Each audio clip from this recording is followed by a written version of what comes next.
건너서 자꾸 이렇게 일이 들어 있어가지고 못 오셔 못 자노. 지금 계속. 그러게. 그러게. 자꾸 그러네. 제가 다음 주하고 28일 날은 아마 제가 못할 거예요. 28일 날은 그 일이 좀 있어가지고. 아, 예, 알겠습니다, 목사님. 그러면 죄송합니다. 날짜를 그때 봐서 다른 날로 해서. 예. 뭐 그 주간 띄어도 되고, 예. 편하신 대로 합시다. 예. 네, 네, 알겠습니다. 자, 우리 그러면 우리 김한식 목사님 기도해 주시고 시작할까요? 예. 아버지 하나님, 오늘도 저에게 공부할 수 있는 시간 주셔서 감사합니다. 하나님의 말씀이 우리 마음속에 심겨질 수 있도록 도와주시고, 그것이 또 하나님께서 또 물을 부어주시고 자라게 하셔서 또 열매를 맺게 하여 주시옵소서. 이 모든 말씀 예수님 이름으로 기도드립니다. 아멘. 네. 예, 감사합니다. 우리 고청현 목사님이 지난주에 했던 걸 요약을 좀 간단히 해주시고, 자, 우리 그 김한식 목사님은 이 제자훈련의 중요성에 대해서 한 말씀 하시고, 예, 예. 김원석 목사님은 제자훈련에 대한 기대하는 바 한마디 이제 인사 겸 안보 겸 한번 해보겠습니다. 예, 우리 지난 시간에 이 성경의 표상에 대해서 또 예언에 대한 개념 정리하는 시간을 가졌습니다. 그래서 이 표상이 현재의 구체적인 인물이나 사건을 사용해서 미래에 나타나는 이 인물이나 사건을 특징을 보여주는 것이다 라고 살펴보아서 이 표상이 성경을 통해서 특별히 이 예수님의 탄생과 죽음과 부활하심에 대한, 그래서 구약을 통해서 신약의 내용들을 알려주는, 그래서 연결되어 있는 부분에 대해서 우리가 살펴보았고, 그래서 표상에는 뭐 세 가지 요점은 뭐 표상은 구약에 있고 또 그 실현은 신약에서 실현이 되었고, 또 표상을 우리가 그림자라고 이야기하고, 또 그 그림자의 실체가 신약에서 나타나는 것들을 우리가 지난 시간 살펴보았습니다. 그래서 성경을 해석하는 데 있어서 우리가 표상을 통해서 성경의 의미들을 깨닫게 될 때에 우리가 미혹함을 받지 않는다라는 사실도 깨닫게 되었고요. 오늘날 우리 그 많은 사람들이 본인을 예수 그리스도라고 얘기할 때에 우리가 그 구약의 성경에서 예수님의 모습에 대해서 예언한 대로 베들레헴에서 나시고 또 동정녀를 통해서 나시고 또 십자가에 죽으시고 부활하시는 그분이 예수시라는 것을 우리가 성경을 통해서 이 성경의 말씀에 근거해서 알게 될 때 우리가 미혹에 빠지지 않을 수 있다라는 내용들도 살펴보았습니다. 예, 네, 감사합니다. 네. 예, 그래요. 잘 정리해 주셨습니다. 그래서 요번에 배우는 이 성경 연구 방식이 오늘날 이 세상에 많은 교파들이 나오는 이유가 한 가지 책을 보고 견해가 다 다르기 때문에 그래요. 그러나 이 방법은 구약과 신약의 구약을 토대로 신약이 어떻게 성취되었는지 또 예수님께 어떻게 성취되었는지에 대한 그 맥을 살펴보면 틀림없이 가장 성경적이고 완벽한 진리를 발견할 수 있는 아주 좋은 방법입니다. 그래서 그것은 누가복음 24장에 나오는 예수님께서 엠마오 마을로 가는 제자들에게 자신의 메시아성을 확신시켜준 좋은 방법이기도 합니다. 자, 우리 김한식 목사님 한 말씀 하시죠. 예, 뭐 제자는 저보다 다들 잘 알고 계실 거라 생각이 하고요. 저는 그냥 개인적인 의견으로는 제자는 제자의 특징은 또 다른 제자를 낳는 게 제자라고 저는 생각을 합니다. 그래서 어떻게 또 다른 제자를 낳을 수 있냐면 그 제자된 사람이 그 가르치는 스승의 모습을 그대로 따라해야지 또 제자를 낳을 수 있거든요. 그래서 이 제자가 된 것은 우리가 예수님의 이 가르침을 보고 그대로 따라가고 닮아가는 것이고, 우리가 그렇게 우리를 하나님을 따르는 사람에게 가르쳤을 때에 그들도 이렇게 따라오는 것을 제가 볼 수가 있었습니다. 그래서 아마 그게 바로 하나님의 뜻이 아닌가 이렇게 생각합니다. 멋지네요. 예, 감사합니다.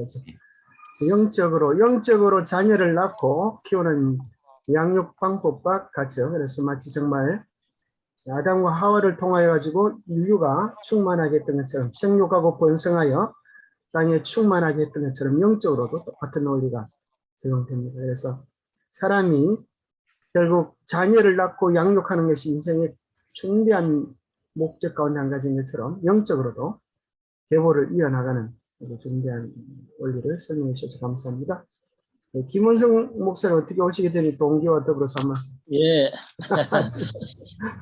우리 고 목사님이 아마 그 전부터 좀 몇 번 이렇게 얘기를 하긴 했었어요. 했는데 어떤 뭐 제가 시간적으로 조금 여유가 없었고 또 제자 훈련에 대한 뭐 큰 어떤 뭐라 해야 되면 필요성 뭐 그런 걸 제대로 이렇게 못 느꼈어요. 근데 이제 제가 강북교회 이제 온 지가 이제 5년 차인데 저희 강북교회 이렇게 뭐 아무런 그런 이제 또 올해 이제 작년하고 재작년에 이제 코로나로 이제 2년 동안 교회 활동을 못 하고 이렇게 있으면서 이제 좀 저도 이제 목회를 이제 15년 차인데 이렇게 하다 보니까 제자 훈련이 꼭 필요하겠다 그런 이제 생각이 좀 들더라고요. 그래서 이제 올해는 저희 교회에서 좀 제자 훈련을 좀 하려고 좀 계획을 하고 또 이제 지난 이제 안식을 하고 금요일 날 주말 부흥회로 이병주 목사님을 좀 이렇게 초청을 해서 선교와 또 제자 훈련에 대한 그런 좀 내용들을 좀 들었어요. 그리고 이제 이번 달 말이나 4월 초쯤에 해서 저희 교회가 이제 좀 제자 훈련을 좀 시작을 해보려고 좀 생각 중입니다. 예. 예, 좋은 방법이네요. 잘 진행되기 바랍니다. 그 패스트 키스로 하겠네요. 교재는 제자훈련 교재. 그죠? 예, 아무래도 이제 그거 이병규 목사님이 그 얘기를 하시더라고요. 예. 그 교재가 얼마예요, 건당? 아주 정확히 지금 저 모르겠습니다. 아직. 그래요. 예, 그래서 어쨌거나 이게 보니까 어떤 뭐 지식 전달도 있겠지만 가장 중요한 것 가운데 한 가지 그죠? 같이 모여서 영적으로 함께 자라가는 예수님을 닮고 또 예수님을 나타내는 좋은 그런 방법 같아요. 이게 아니면 그냥 교인들에게 설교하는 것으로 끝나는데 이것은 정말 생활에 적용되도록 도와주고 함께 고민하는 좋은 방법이라고 생각합니다. 자, 오늘은 6월절에 담긴 비밀, 기억절, 제일 처음에 나오는 것인데, 그 6월절에 담긴 비밀, 우리 김원성 선생님 한번 찾아보셨어요? 찾았어요? 이게 혹시 어디쯤 됩니까? 이게 번째 거. 두 번째, 한 11페이지 정도 되겠네, 11페이지. 예.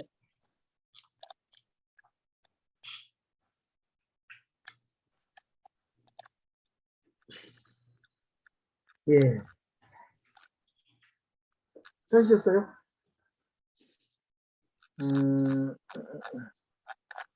엠마오 사도바울. 엠마오 끝에, 예, 예. 예, 거기 제목이 이제 6월절에 담긴 비밀. 그죠?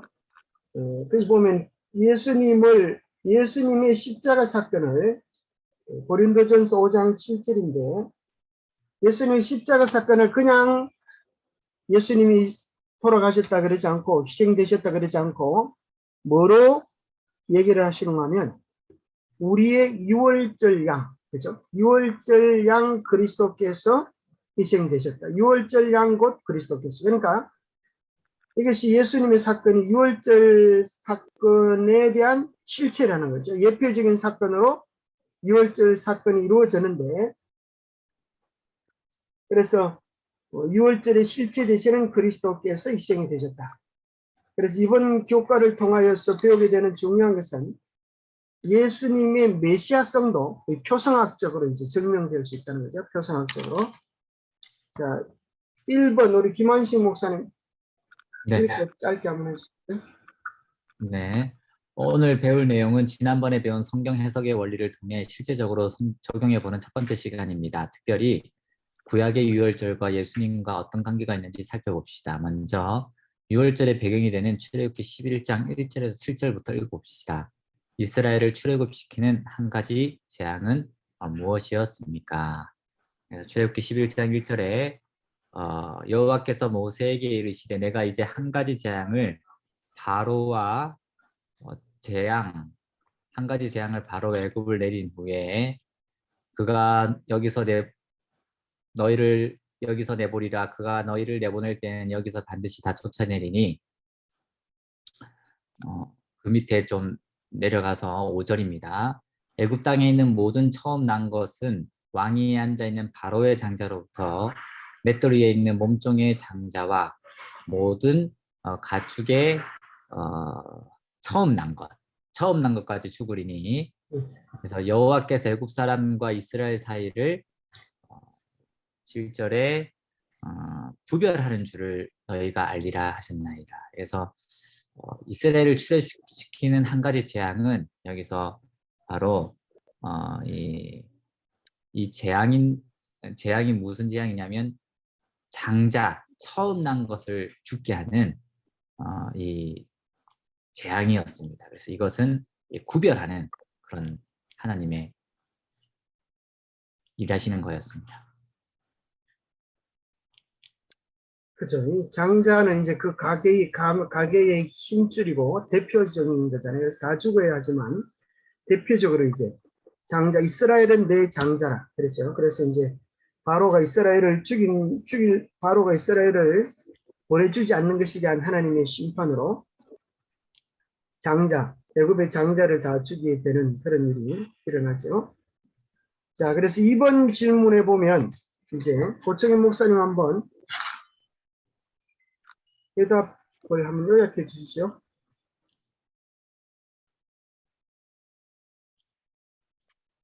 자, 6월절. 예, 2번. 자, 6월절 그걸 갖다 이제 뭐 우리 목사님들은 다 아시니까 고청현 목사님 예습 좀 했어요. 소리가 안 들려, 소리. 꼼속어를 해놓으셨네요, 목사님. 꼼속어를 해놓으셨어요. 예, 예. 예. 자, 여기 6월절 양과 예수님의 공통점들 한번 찾아서 한번 설명해 줘 보세요. 예, 알겠습니다. 예, 예.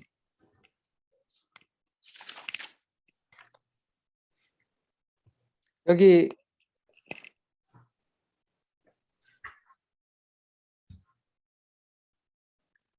목사님 여기 1번 이렇게 가로 있는 질문대로 그대로 쭉 따라가면서 하면 될까요? 예, 1번은 했고 2번요. 6월절. 예, 예. 예, 2번에 이제 작은 1번, 2번 이렇게 나와 있네요. 교재에. 예, 예, 예. 예, 알겠습니다. 예, 1번입니다. 예. 하나님께서는 모세와 아론에게 출애굽하는 이 달을 어떤 달과 어떤 해로 만들라고 명하십니까? 하나님께서 이 애굽에 있던 이스라엘 백성들을 새로 불러내는 이 출애굽의 사건을 통해서 출애굽하는 그 달을 정월로 삼으셨습니다. 그래서 이 이스라엘 백성들이 새롭게 시작하는 그 첫 달로 삼으셨습니다. 2번입니다. 6월절에 죽이기로 결정한 양을 격리시키는 날짜는 언제입니까? 오늘 이 출애굽기 12장 3절의 말씀을 보면 10번째 이달 열흘째 되는 날이다. 1월 10일이다 라고 이야기하고 있습니다. 3번입니다. 어린 양을 선택하는 조건은 무엇입니까? 5절에 보시면 이 어린 양은 흠이 없고 또 1년 된 수컷으로 하라라고 말씀하셨습니다. 4번에 양을 잡는 날은 언제 몇 시쯤입니까? 6절의 말씀에 보면 이달 열 나흘까지 간직하였다가 해질 때에 이스라엘 회중이 그 양을 잡고라고 이야기하고 있습니다. 그래서 이달 열 나흘에 1월 14일 그래서 해질 때 3시를 오후 3시를 이야기합니다. 여기 해질 때라는 말이 이 밑에 이 노트에도 나와 있듯이 유대인들이 하루에 이 2번의 저녁을 설정했습니다. 첫 번째 저녁은 정오의 해가 12시가 딱 되면 시간을 첫 번째 해로 잡고 두 번째 저녁은 이 해가 지는 시간인 이 오후 6시를 말합니다. 그래서 두 저녁 사이라는 시간은 이 3시와 그러니까 12시하고 6시에 중간에 있는 오후 3시에 우리가 아는 것처럼 예수님께서 숨을 거두시게 됩니다. 5번입니다. 양을 잡은 다음 그 피를 어떻게 칠합니까? 이 문설주에 기둥 이렇게 문이 있으면 책에 그림이 나와 있나요? 네. 예. 이렇게 문 옆에 있는 그 문설주와 위에 있는 임방에까지 이렇게 피를 바르라고 말씀하고 있습니다. 7절에 말씀하고 있습니다. 6번입니다. 애굽에서 구원받은 이 날은 어떠한 절기로 불립니까? 우리가 아는 유월절로 부르고 있습니다. 7번입니다. 이렇게 어린 양의 피를 좌우 설주와 임방에 바른 이유는 무엇입니까? 12절과 13절에 나와 있는데요. 하나님께서 이날에 애굽의 모든 처음 난 것을 다 멸하리라 심판하시겠다 말씀하셨습니다. 그런데 그 심판의 대상 가운데 피를 좌우 문설주에 바른 자들의 바른 곳에는 하나님께서 넘어가시겠다 라고 말씀하셨습니다. 그러니까 이 어린 양 되신 예수 그리스도를 우리가 마음 가운데 영접하고 그를 믿을 때에 심판에서 면하는 것을 말씀하고 있습니다. 마지막 8번입니다. 고기를 먹을 때 뼈는 어떻게 해야 됩니까? 집 밖으로 내지 말고 또 꺾지 말라고 말씀하셨습니다. 그래서 우리가 나중에 뭐 신약에서의 이 예수님께서 십자가 돌아가실 때에 그들이 안식일이 올 때에 이 다른 십자가상에 뭐 이렇게 다른 도둑들은 그 다리를 꺾었지만 예수님은 그 다리를 꺾지 않았던 그 사건의 예언에 이루어지는 일들을 우리가 이 내용들을 통해서 우리가 확인할 수 있습니다. 네, 감사합니다. 여기 8가지 쭉 나왔던 것들이 놀랍게도 그죠? 예수님의 십자가에 그대로 이렇게 이루어진 놀라운 성취를 보면서 예수님이 정말 메시아구나. 김원수 목사님 이 책 안 보셨죠? 예, 처음 봅니다. 처음 봐요. 네. 그래요. 자, 3번 제가 하겠습니다. 그럼. 자, 조금 전에 말했던 이 8가지 내용이 예수님의 십자가에 그대로 성취되었습니다. 그래서 첫 번째는 자, 고린도전서 5장 7절 요 성경절을 기억해야 되겠습니다. 그죠? 6월절 양 곧 그리스도께서 희생되셨네요. 예수님의 사건을 6월절과 연관시켜 놓은 것입니다. 자, 이번에 보면은 6월절 양이 흠없는 1년 된 수컷이어야 한다. 이렇게 표현되어 있죠. 그죠? 그래서 수컷은 예수님이 남자임을 뜻하고 흠없는 것은 죄 없으신 예수님. 또 1년이라고 하는 것은 가장 건강하고 젊은 그런 상태를 얘기합니다. 그 다음에 놀랍게도 이제 1월 10일 날 뭐 했다고요?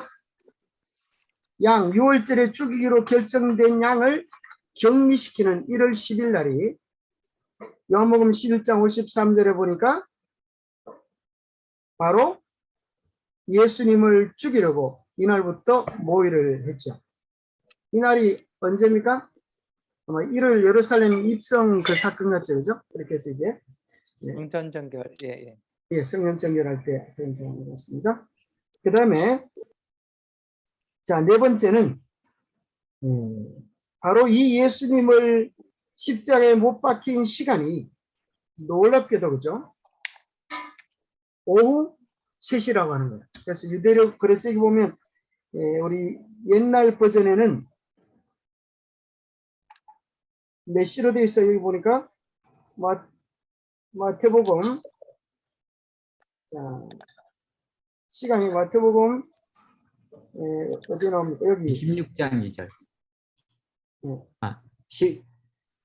여기 마가복음 15장 그 밑에 나오죠. 4번 반갈로 4번 밑에 보면은 마가복음 15장 34절 여기 보면 제9시에 9시라고 표현되는데 거기 성경에 기록된 유대 시간을 현대 우리가 사용하는 시간으로 바꾸려고 하면 어떻게 하면 됩니까?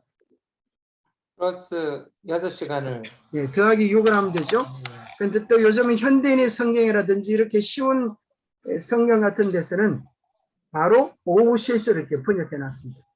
우리가 이제 또 안식일에 대해서도 그렇죠. 안식일이 무슨 요일인가 할 때도 현대인의 성경에 보면은 안식일 다음 날이 일요일 이렇게 나옵니다. 그렇기 때문에 우리가 이제 안식일이 무슨 요일인가 뭐 이런 것에 대하여 논쟁할 필요가 없이 바로 정확한 오후 3시에 예수님께서 십자가에 달려 돌아가시면서 여러분들 알고 계시는 것처럼 예수님의 십자가의 연월 일시가 정확하게 연되어 있어요. 놀랍죠, 그죠? 연도는 어떻게 정해집니까? 연도? 예수님의 십자가의 연도는 어떻게 정해지죠? 월일은 그죠? 여기 보니까 유대력, 그 성력 1월 14일 딱 날짜가 나오잖아요, 그죠? 그 다음에 이제 6월절, 바로 그 6월절에 맞춰서 6월절 양으로 돌아가시는 거예요. 그리고 또 놀라운 것은 이제 시대 소망 가운데는 그렇게 나오죠. 마치 이것은 모리아산의 역전이에요. 모리아산에서는 이제 이삭을 죽이려고 했는데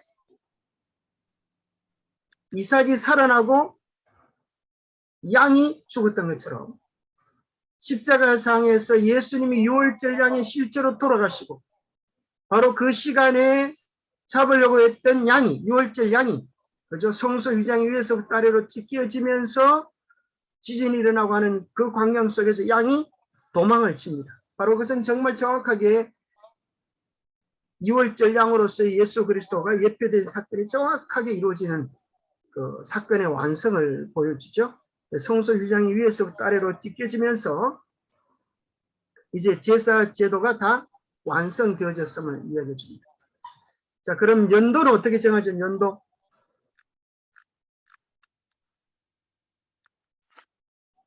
자, 예수님의 십자가의 연도는 김원성 목사님 혹시 옛날에 들어보셨어요? 들은 것 같기는 한데 기억이 안 나네요. 예. 오청희 목사님 어디? 다니엘서에 응.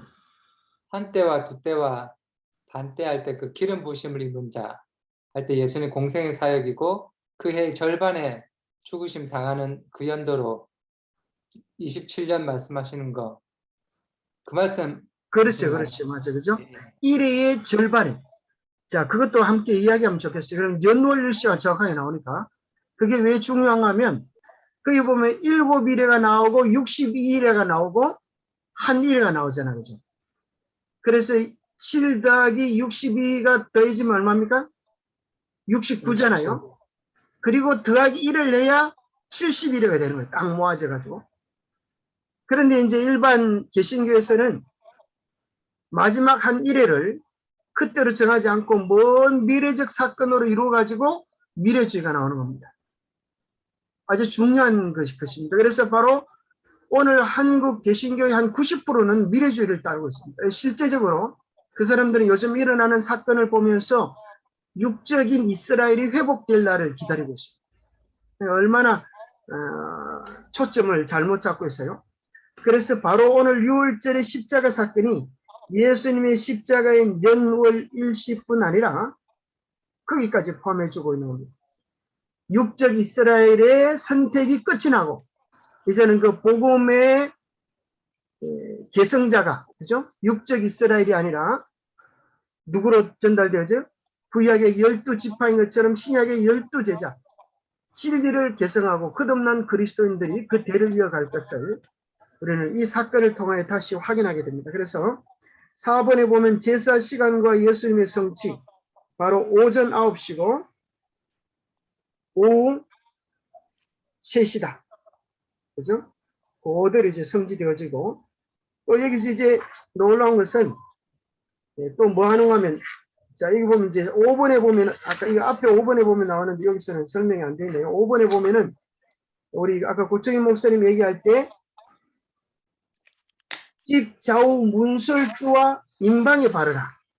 그죠? 그래서 여기 있는 그림의 도표에 나오는 바로 그 3페이지 보면 문이 나오잖아요. 그죠? 문에다가 이제 여러분 구도자들이 같이 그려보라고 하는 거예요. 그럼 좌우 뭐예요? 좌우 설주가 어때요? 옆에 세워놓은 이게 설주예요. 설주. 세운 기둥이란 말이에요. 그죠? 설주 좌우에 피를 바르고 임방이 어디요? 이마 가운데 피를 바르는 거예요. 그러니까 이 모양이 그대로 뭘 이룹니까? 십자가의 모양, 십자가. 그래서 예수님이 양쪽 손에 발이 박히고 못이 박히고 이마, 그죠? 바로 거기서 가시관을 쓰시고 또 그 피가 떨어지면 땅에 그지로 돌아가지 않도록 그릇을 밑에 받쳐 놓습니다. 그래서 그 모습이 예수 그리스도의 십자가 언제 놔둬도 괜찮아.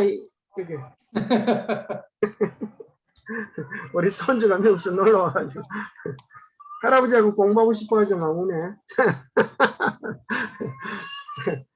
자, 그렇게 해가지고 이제 십자가의 원형이 그대로 이루어지는 겁니다. 그죠? 그 다음에 여기 이제 여러분 책 5페이지 보면 아까 이제 고청인 목사님 설명하셨듯이 5번에 보면 유월절 양의 뼈를 꺾지 않은 이유는 무엇인가? 바로 요한복음 19장 31절부터 35절에 보니까 참 얼마나 놀라운 성지 이 유월절을 통해 이루어진 것이 한두 가지가 아니고 7페이지 보면 무려 6가지나 그대로 정확하게 이루어지면서 결코 다른 어떤 것으로도 대체할 수 없는, 그죠? 성령 예언의 정확성을. 저는 이제 예수님의 그 십자가인 연노일시를 처음에 이제 신교 목사님이 그 설명해 주실 때, 들어보니까 막 정말 소름이 끼쳐요. 어떻게 그 예수님의 십자가의 시간까지. 자, 여기서 우리가 한번, 아까 조금 전에 말했던 건 더 밀고 나가야 될 때, 그죠? 연월 시가 정했던, 월일 시간, 그까지 정해졌던 것처럼 연도도, 그죠?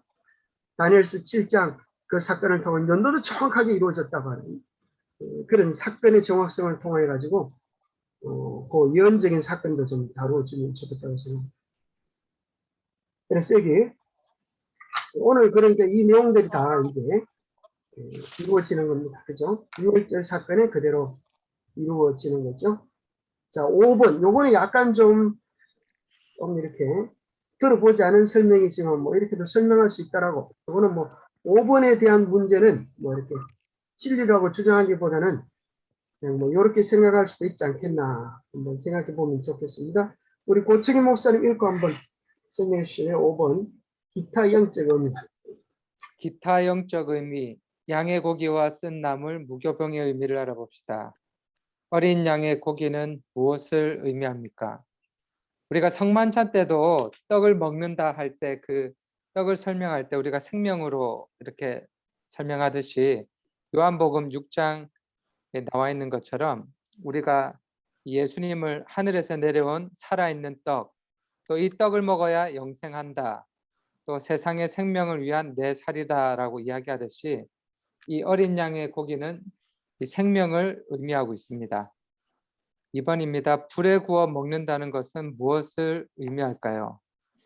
이 마태복음 3장 11절에 기록되어 있는 것처럼 이 성령과 불로 너희에게 침례를 베푸신다라고 말씀하시고 요한복음 14장에도 이 보혜사 성령의 하실 일, 의에 대하여 죄에 대하여 심판에 대하여 생각나게 하신다라는 것을 통해서 우리가 그 의미를 알 수 있는데요. 이 불에 구워 먹는 것은 이 성령께서 우리에게 성령을 통한 조명을 말씀하고 있습니다. 성령을 통해서 그 예수 그리스도가 어떤 분이신지, 또 제가 무엇인지, 또 왜 돌아가셨는지를 의미하는 것이 불에 구워 먹는다라는 것이고요.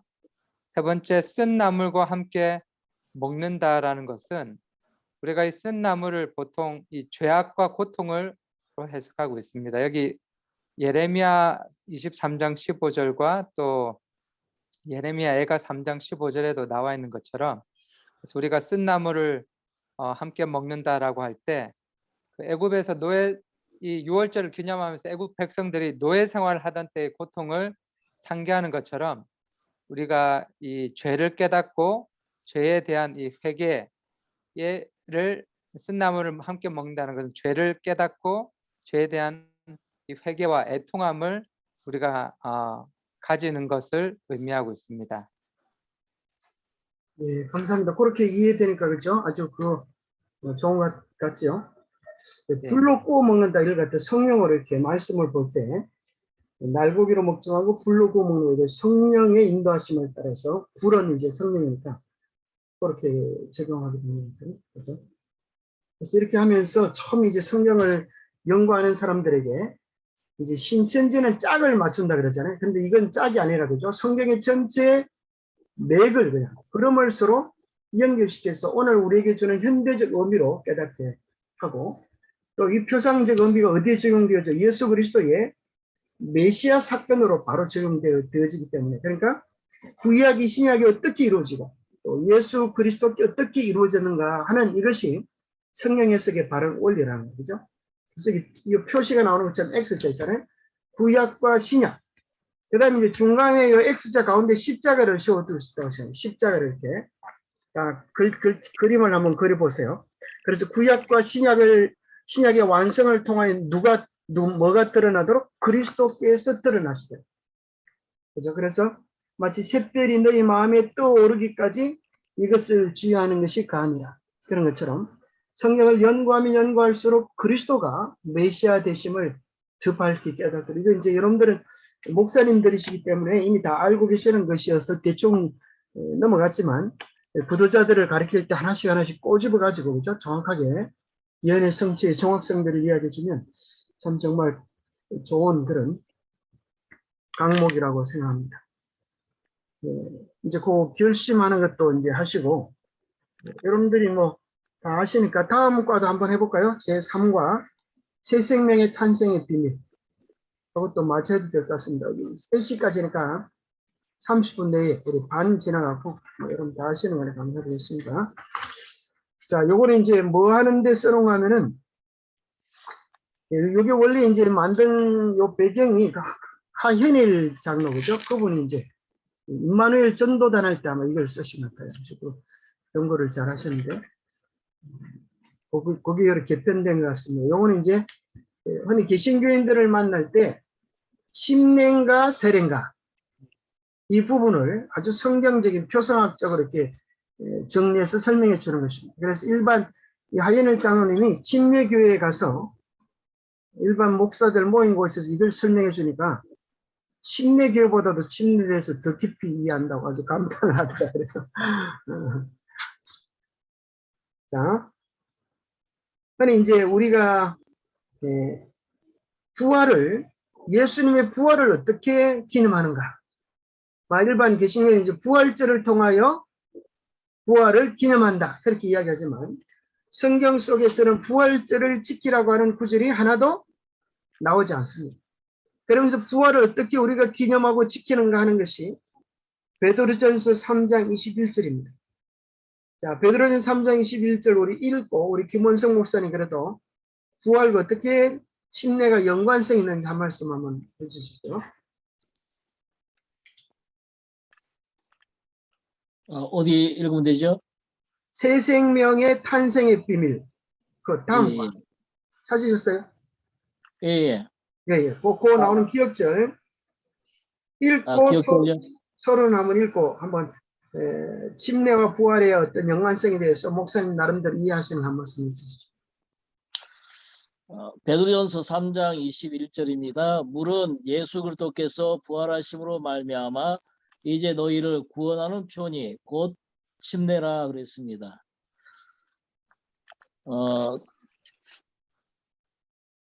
우리가 이제 침례를 이제 우리가 받을 때 물로 이렇게 받지 않습니까? 근데 이제 물로 이렇게 받는데 우리가 이제 요한복음에 보면은 거듭남에 대해서 예수님께서 말씀하실 때에 물과 성령으로 거듭나야 하늘나라에 갈 수 있다. 그렇게 말씀을 하셨고, 또 오늘 여기 베드로전서에도 말씀한 것처럼 물은 예수 그리스도께서 부활하심으로 말미암아 이제 너희를 구원하는 표다. 그 표가 침례라고 이렇게 말씀하고 있습니다. 그래서 이 거듭난다라는 것은 새로 태어나는 것을 우리가 의미하지 않습니까? 그래서 우리가 이제 그리스도 안에서 우리가 이제 뭐 어머니 뱃속에서 태어났지만 우리가 한 번 태어나고 또 이제 새로운 생명으로 태어날 때에 우리가 하늘나라에 들어갈 수 있다라고 이렇게 표현을 하고 있습니다. 근데 이제 이 침례가 바로 그 그거라고 얘기를 하고 있습니다. 근데 지금 제가 뭐라고 이렇게 정리해야 될지 분간이 안 가네요. 죄송합니다. 예, 감사합니다. 잘 설명해 주셨습니다. 자, 네. 예. 그래서 우리 침례할 때에, 그죠? 예, 여기 보니까 예수님께서 오히려 성경은 어떻게 예수님의 부활을 기념하는가, 그죠? 그 답에 대해서 성경 자체가 이야기해 주고 있는 것입니다. 그죠? 어떤 부활절이 아니라 뭘 통하여서요? 침례. 침례를 통하여서. 그래서 여기 보면 물은 예수 그리스도께서 부활하심으로 말미암아 이제 너희를 구원하는 표현이 곧 침례라. 그래서 이것이 또 로마서 어디에 나오는가 하면 6장에 보면 침례와 예수님의 죽으심과 장사지름과 부활, 이것을 이제 침례로 연결시켜 놓고 있습니다. 로마서 6장에 보면 그렇게 나오죠. 6장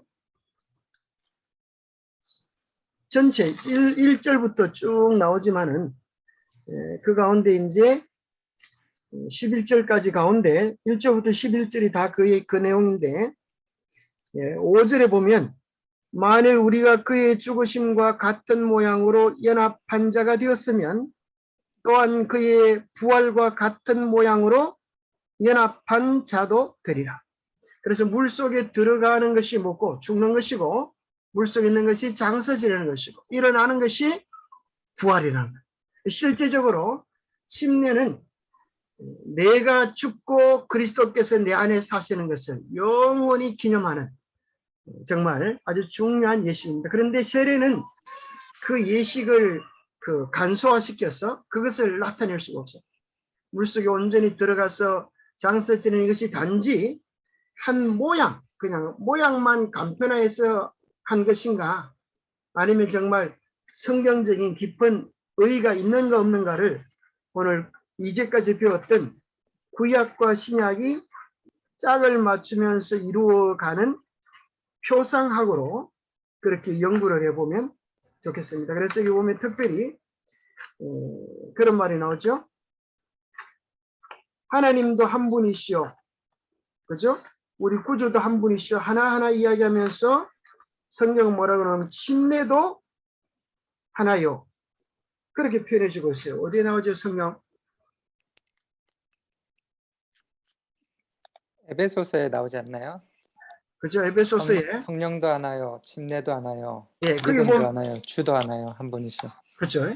거기 네네. 보면은 놀랍게도 뭐에 대해서 얘기하면서, 그죠? 에베소서 4장 5절, 주도 한 분이시오, 믿음도 하나요, 침례도 하나요. 그러니까 여기 보면 그 정도로, 그죠? 에베소 4장 5절에 이제 그렇게 표현되어 있는데, 자, 우리 주님 믿는 것을 다른 신과 섞일 수가 없는 것처럼, 여기 뭐라고 이야기하면 침례도 하나다 말이에요. 다른 걸로 바뀔 수 없다고 그렇게 이야기해요. 정말 그 정도의 비중을 가진 것인가, 가지지 못한 것인가를 구약 성경에 나와 있는 침례는 뭔가 하면 새 생명의 탄생, 살고 죽는 일이 일어나는 것입니다. 그죠? 새 생명의 탄생일이 구약 성경 속에서 새로운 생명이 탄생될 때마다 하나님은 여기 뭘 허락해 주시는가 하면 물과 성령을 보내주시는 것이 나옵니다. 그래서 이것이 얼마나 정말 성경적이고 합당한가에 대하여 우리가 구약이 있었던 실제로 있었던 생명의 역사, 새 생명의 역사를 살펴봅니다. 그래서 구약에 나오는 새 생명의 역사가 첫 번째는 창조고 두 번째는 노홍수고 세 번째는 이스라엘 백성들이 홍해를 건너서 새로운 구원받은 백성으로 서는 그 세 가지 사건들이 똑같이 예표적으로 물과 성령이 나온다는 것입니다. 한번 확인해 보겠습니다. 자, 1번 우리 김한식 목사님 한번 읽고 한번 해주시고 2번 고청의 목사님. 네, 1번 천지창조. 창조 때의 새 생명 탄생의 과정은 무엇입니까? 땅이 혼돈하고 공허하며 흑암이 깊음 위에 있고 하나님의 영은 수면 위에 운행하시니라. 하나님께서 첫째 날에 빛을, 둘째 날에 궁창을 만드셨습니다. 그런데 빛과 하늘은 살아있는 생명체가 아님을 알 수 있습니다. 셋째 날에 하나님께서 생명체를 만드셨는데 그 과정을 보면 다음과 같습니다. 먼저 하나님께서 소나의 물이 한 곳으로 모이고 묻이 드러나라고 명하신 후에 묻을 땅이라 명하시고 모인 물을 바다라 칭하십니다. 이것은 땅이 물에 감싸여 있었다는 확실한 증거로서 이제 하나님께서 생명을 창조하시기 위해 땅과 물을 적절하게 나누시는 장면입니다. 그 다음에 하나님께서 땅과 풀과 씨 맺는 채소와 각기 종류대로 씨가지 열매 맺는 과목을 내라 명하시므로 생명체가 그 명령하신 대로 만들어졌습니다.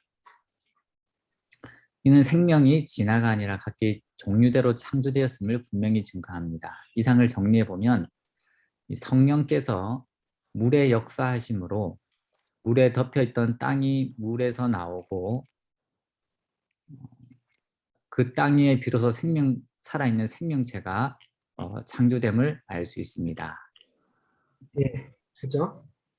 설명을 한번 드릴게요. 여기도 뭐가 나와요? 성령과 물이, 그죠? 새 생명이 탄생되어질 때는 지구에서, 그죠? 새 생명이 탄생되어질 때 첫 번째 누가 나와요? 하나님의 영, 성령께서 수면 위에 운행하시고 셋째 날 물 가운데서 생명이 이렇게 나오는 거죠. 그래서 이것이 또 놀랍게도 사실은 영적인 탄생뿐 아니라 육적인 모든 탄생들이 어디서 나와요?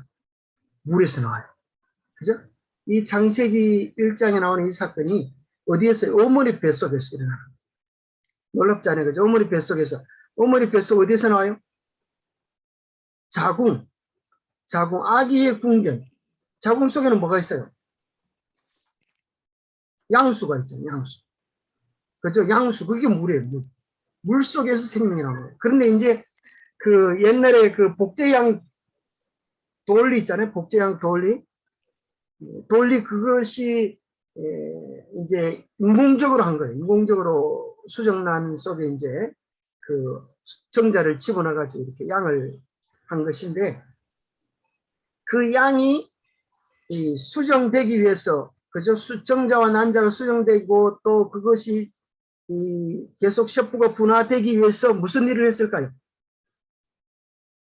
사람들이, 과학자들이 무슨 짓을 했을까요?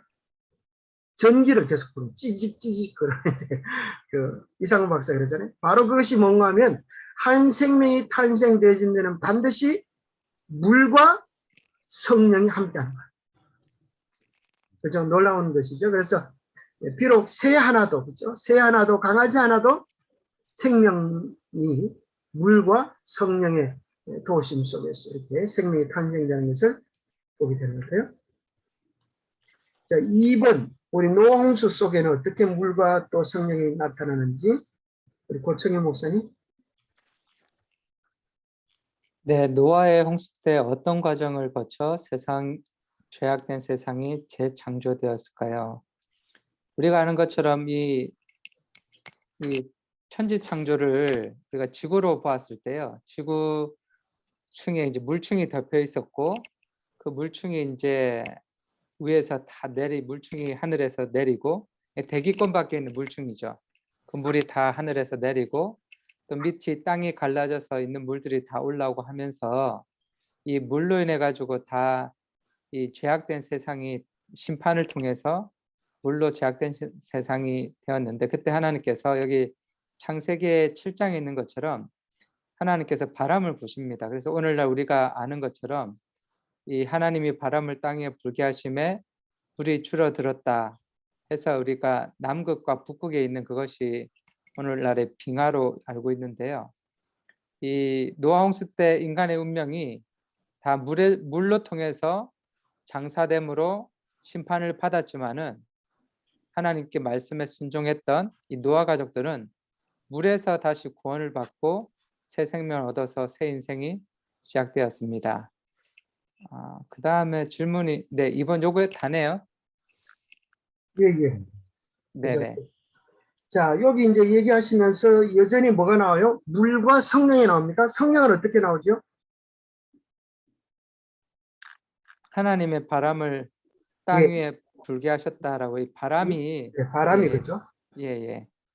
예, 바람을 성령으로 그렇게 성령께서 하시는 역사가 바람으로 나타납니다. 그래서 그걸 이제 요한복음 3장에 보면 바람이라 그렇게 표현하는 것과 비슷한 적용을 시켜도 되겠고 또 거기에 관계된 성령절이 그럼 나오는가? 베드로전서 3장 20절에 보면 그죠? 3번 질문에 보면 나옵니다. 그죠? 노홍수에 대한 해석 거기 보면은 베드로는 바로 노홍수의 사건을 뭘로 표현하는가 하면 베드로전서 3장 20절 21절에 보니까 그들은 전에 물론 노아의 날 방주 예배할 동안 하나님이 오래 참고 기다리실 때에 순종치 아니하는 자들이 물로 말미암아 구원을 얻은 자가 몇 명뿐입니다. 겨우 8명이라. 물은 예수 그리스도의 부활하심으로 말미암아 이제 너희를 구원하는 편이 곧 침례라. 여기 이제 베드로가 노홍수 사건을 영적으로 해석하시면서 물속에서 새 생명이 나오는 것으로 적용합니다. 자, 세 번째 이제 그러면 이스라엘 백성, 이제 애굽에서의 종된 삶이 끝나고 구원받은 이스라엘, 새 생명을 가진 이스라엘로 나타나는 바로 홍해 사건. 그것이 이제 3번 이스라엘 나라의 탄생. 출애굽기 14장 21절 22절에 나오는데 예, 동풍과 땅입니다. 갈로 안에 들어가는 글자. 우리 김원성 목사님 한번 그 성경절 한번 읽어주실래요? 모세가 바다 위로 손을 내어민데 여호와께서 큰 바람으로 밤새도록 바닷물을 물러가게 하시니 물이 갈라져 바다가 마른 땅이 된지라. 이스라엘 자손이 바다 가운데 육지로 행하고 물은 그들의 좌우에 벽이 되니. 예, 여기서 또 물과 성령을 발견할 수 있겠어요? 그죠? 물은 뭐 바다고, 그죠? 갈라지고, 동풍은, 예, 바로 그 동풍이 성령의 역사심을 뜻합니다. 성령과 예, 바람이 같은 원어로 표현되어 있는 것을 확인하게 되고, 그러면 정말 성경이 그렇게 설명하는가? 그죠? 성경이 정말 출애굽의 사건을 새 생명의 사건으로 설명하는가? 그것이 바로 고린도전서 10장 1절 2절 다음 페이지 2번에 보면 이제 홍해에 대한 사도 바울의 해석. 고린도전서 10장 1절 2절에 보니까 형제들아 너희가 알지 못하기를 내가 원치 아니하노니 우리 조상들이 다 구름 아래 있고 바다 가운데로 지나며 모세에게 속하여 다 구름과 바다에서 침례를 받고 바로 그 사건을 이제 사도 바울이 그렇게 거듭난 영적 새 생명을 얻는 침례 사건으로 정확하게 해석해주고 있는 것을 발견합니다. 그래서 표상학의 그 원리는 우리가 찾아내는 것이 아니고 성경 속에 이미 있는 것, 신약 성경이 어떻게 해석해주고 이것이 그리스도께 어떻게 적용되는가, 또 새롭게 구원받는 하나님의 백성들에게 어떻게 전거되는가 그런 것입니다. 자, 그러면 왜 그렇게 중요했던 침례가 세례로 변하게 되어지는가? 그래서 이 원문은 바프티스마의 꽃 잠기다, 적신다, 염색하다 그런 의미가 있는데 왜 이렇게 바뀌는가? 여기 5페이지에 보면 여러분 책 몇 페이지인데 그리스도교 대사전에 다음과 같이 그 시기와 이유를 밝히고 있다. 김원성 목사님 다음표 칭언 한번 읽어주시겠어요?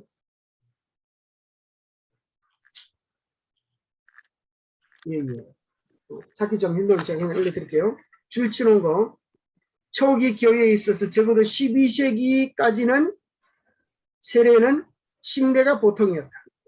그 머리에 물을 적시거나 물을 뿌리는 두 가지 방법으로 발전했다. 그 이유는 병자와 유아를 침수시키기가 어렵다는 데서였고 사실상 12세기에 십자군 원정의 한창일 때에 그 십자군 전쟁터에 나가는 사람들을 다 세례주기, 침례주기가 힘이 들어서 줄을 쫙 세워놓고 한 번에 물을 뿌렸다고 하는 것이 세례의 그런 기원이 되었다라고 설명하는 분도 계십니다. 그래서 이제 우리는 중요한 것이 물이 한 방울 뿌려가지고 될 것이 아니라 정말 그리스도인의 생애를 딱 한마디로 이야기한다면 죽고 사는 경험입니다. 그죠? 그래서 사람들이 이런 질문을 해도 재밌어요. 죽었다 깨어나도 못하는 게 있는데 그게 뭘까요? 그냥 죽었다 깨어나도 못하는 거. 정말 못하고 어려운 것을 얘기할 때 그건 죽었다 깨어나도 못해 그러잖아요. 김원석 목사님, 뭐가 죽었다 깨어나는 일일까요? 네, 침례. 네, 그죠? 침례는 제가 어떻게 알아맞혔어요? 사람들이 죽었다 깨어나도 못하는 일을 우리는 하게 되는 것입니다. 침례를 통하여서 죄된 자아가 죽고 이제 하나님의 자녀로서 새롭게 살아가는, 예수님을 내 안에 모시고 살아가는 매일매일의 거듭남을 우리는 경험해야 될 것입니다. 네, 그렇게 해서 여러분 상세한 부분들 이제 나중에 성경적으로 보충하시고 또 9페이지에 오면 그 도표 나옵니다. 천지창조 노홍수 칠급 사건이 신약에 어떻게 적용되어지고 또 이것을 예수님께서 바로 십자가 예수님께서 뭐라고 설명하시는가. 요한복음 3장 1절에서 6절에 보면 물과 성령으로 거듭나지 아니하면 하나님 나라에 들어갈 수 없다. 그렇게 하셨습니다. 그래서 우리는 온전한 진리일 뿐 아니라 정말 물속에서 완전히 들어가 죽는 것처럼 자아가 온전히 죽는 매일매일 새롭게 되는 그런 경험을 하기를 요청하고 있습니다. 그래서 우리 그리스도인들은 아침마다 그런 표현을 쓰죠. 우리의 일상 속에서 복음을 경험하는 방법. 그래서 그리스도인들은 저녁에 잘 때 뭘 경험하게 됩니까? 잘 때 죽는 경험, 죽는 경험, 그죠? 아침에 일어나면서 부활의 경험.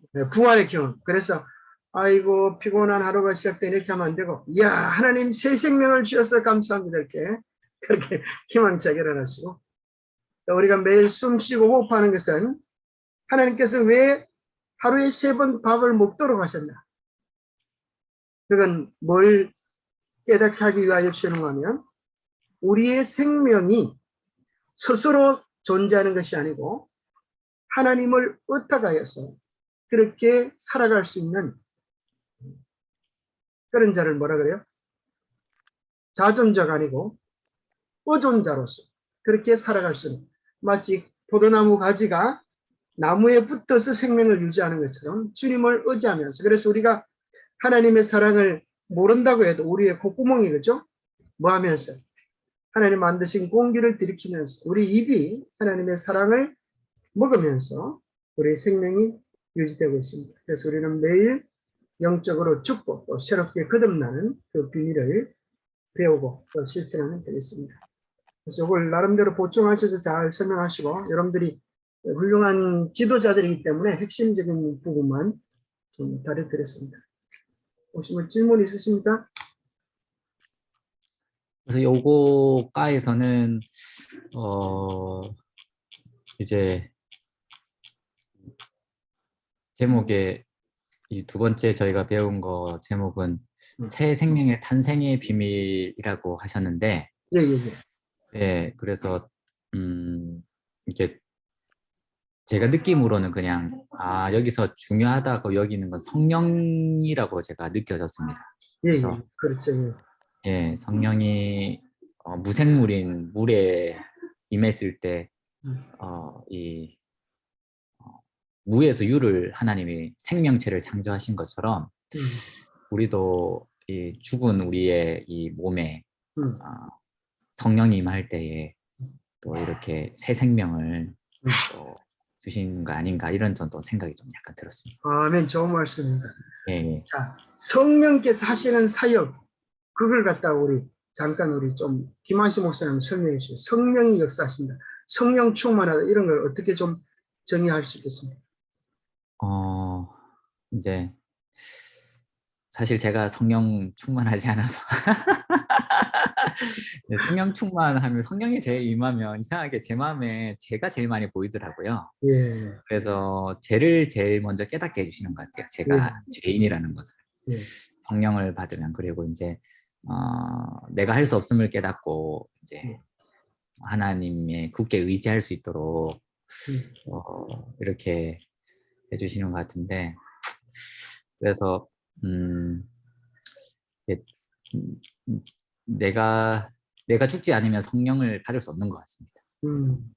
예, 그래서 오늘 말씀을 통해서도 내가 설교하거나 전도하거나 이거 할 때 성령 하나님이 필수구나. 이게 내가 간과하고 있었는데 늘 듣고 배웠지만 이게 내 지식으로 이렇게 내 힘으로 하려고 했는데 이 성령 하나님을 없으면 생명이 없구나라는 것을 오늘 그냥 깨달았습니다. 예, 감사합니다.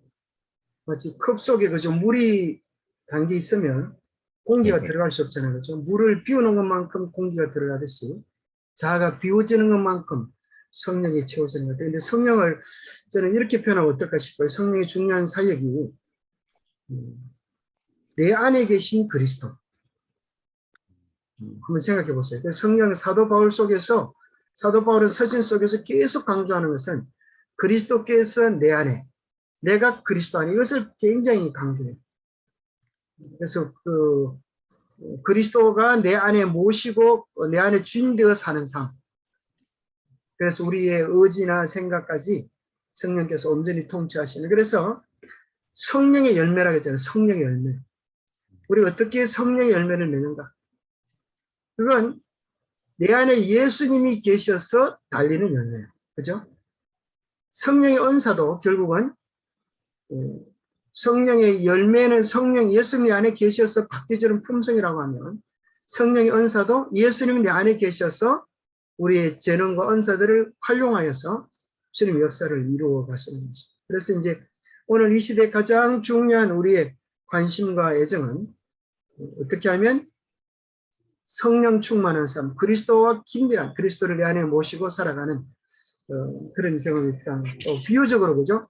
성령을 바람이라고 표현했잖아요. 바람. 그것은 보이지 않지만 바람은 보이지 않지만 느낄 수 있는 것처럼 성령의 역사는 그렇다는 거죠. 또 물과 비로 표현한 것은 정결, 또 불로 비유적으로 표현한 것은 열정과 뜨거움, 그죠? 그 다음에 성령을 또 이제 성령의 열매로 표현한 것은 우리 안에 있을 때 그것을 이렇게 눈에 드러나는 역사로 나타나게 하시는 거죠.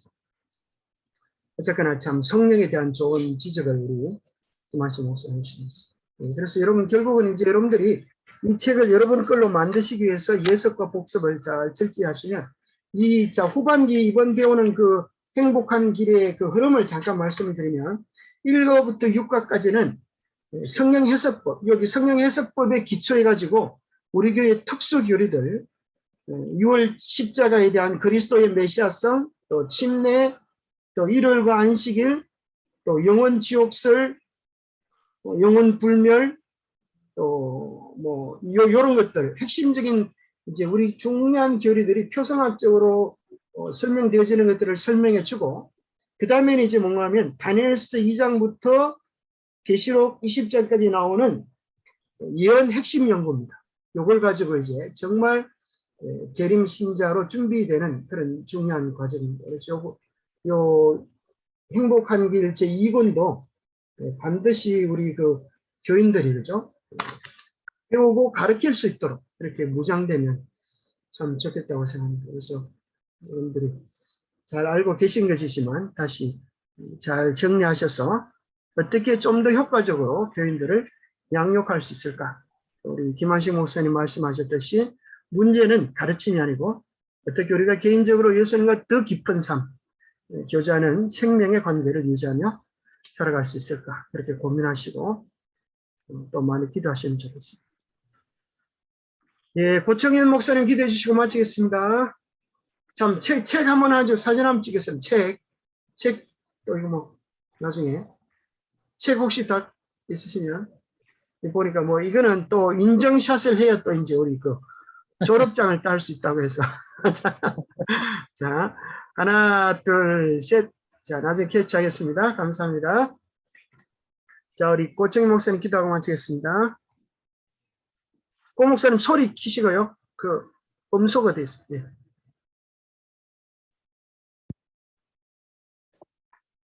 하늘에 계신 자비로우신 아버지 하나님, 저희들 바쁜 삶 가운데서도 주님께서 인도해 주셔서 다시 한번 하나님의 말씀을 살펴보게 하시고 또 생명의 탄생과 침례에 대해서 깨닫게 하시니 감사합니다. 네.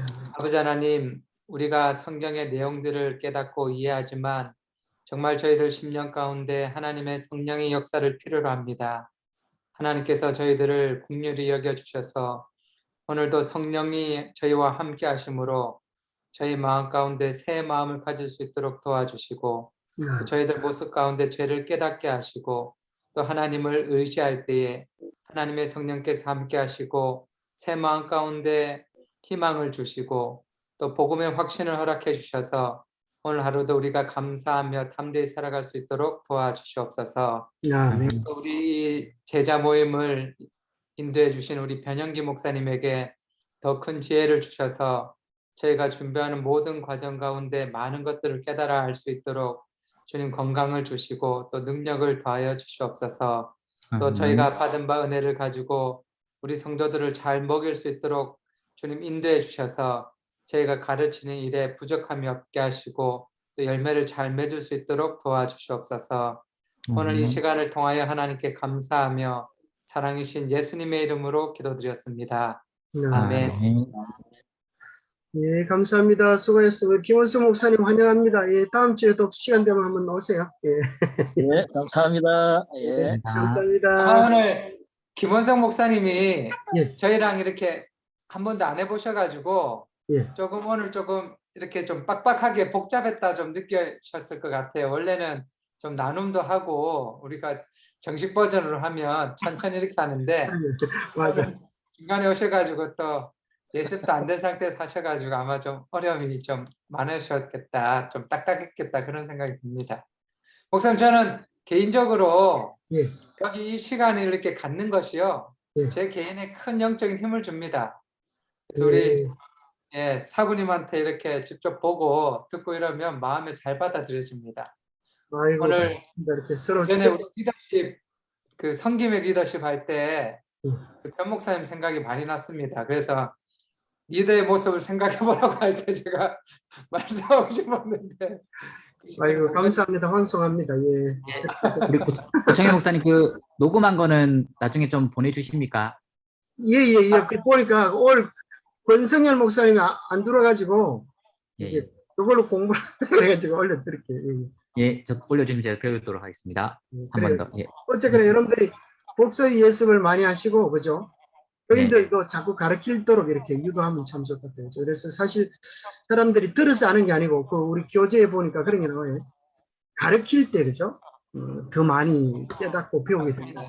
그래서 함께 말씀을 나누면서 또 은혜가 많이 됐습니다. 우리 김현수 목사님 올 첫날 초감 한번 해보시죠. 너무 복잡해서 어때요?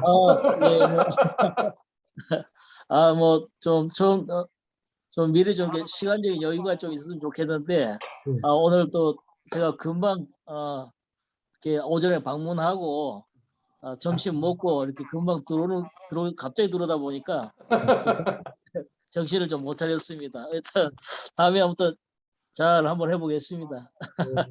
그래요. 아주 감사합니다. 이렇게 목사님 열정에 하나님께서 복을 주시기를 바랍니다. 예, 감사합니다. 예, 감사합니다. 예, 편안한 오후 되세요. 감사합니다. 네, 감사합니다. 네, 감사합니다.